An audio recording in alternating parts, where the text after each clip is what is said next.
Hello दोस्तों, नमस्ते। स्वागत है आपका एक बार फिर से अपना यूट्यूब चैनल रहस्य अकेडमी पे। तो हम क्या पढ़ रहे थे, हम लोग क्लास 10th में चैप्टर 2 पॉलिनोमियल के बारे में पढ़ रहे थे।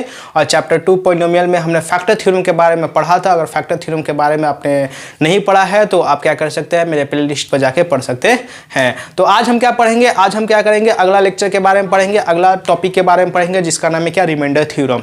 ये रिमाइंडर थ्योरम क्या होता है, इसको बातों को हम लोग ध्यान से समझते हैं। आइए समझते हैं, शुरू करते हैं। तो देखिए क्या होता है, रिमाइंडर थ्योरम का स्टेटमेंट कहता है if p polynomial of x is divided by x minus a then the remainder is p of the polynomial a। देखिए क्या कर रहा है, यदि किसी भी पोलिनोमियल को अगर x माइनस ए से डिवाइड किया जाता है तो उसका जो रिमाइंडर बचता है वो पोलिनोमियल ऑफ a होता है। ये हो गया स्टेटमेंट। इसी स्टेटमेंट को हम क्या करेंगे, इसी स्टेटमेंट को हम समझेंगे बाय एग्जांपल, बाय क्वेश्चन के माध्यम से। तो ठीक है, हम क्या करते हैं, आइए क्वेश्चन के माध्यम से आपको समझाते हैं। ठीक है, तो देखिए क्वेश्चन के माध्यम से हम रिमाइंडर थ्योरम को समझने का कोशिश करते हैं। तो क्वेश्चन क्या कर रहा है, find the remainder when polynomial of x equal to X cube minus 6x square plus 9x plus 7 is divided by g of x equal to x minus 1। ठीक है, ये कह रहा है क्वेश्चन में ये कह रहा है कि आपको रिमाइंडर निकालना है जब किसी भी इस पोलिनोमियल को इससे डिवाइड किया जा रहा है। तो देखिए क्या होता है, रिमाइंडर थ्योरम क्या कर रहा था, जब भी किसी भी पॉलिनोमियल को हम क्या करते हैं, डिवाइड कराते हैं, किसी से भी डिवाइड कराते हैं, तो इसका जो रिमाइंडर बचता है, उसका जो रिमाइंडर होता है वह क्या होता है, वो होता है, यानी हम इसको मान लेते हैं ये क्या है, आपका ए है।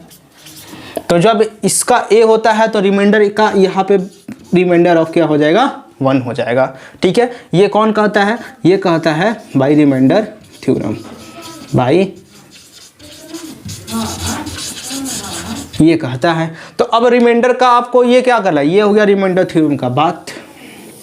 ठीक, अब हम क्या करेंगे, अब हमको क्वेश्चन में कह रहा है रिमाइंडर भी फाइंड करने के लिए कहा है। तो r का वैल्यू क्या मिल गया जी, आपको 1 मिल गया।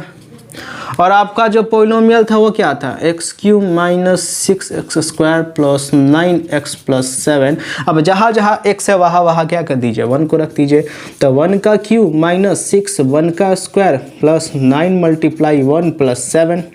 1 का क्यू कीजिएगा तो 1, 6 प्लस 9 प्लस 7।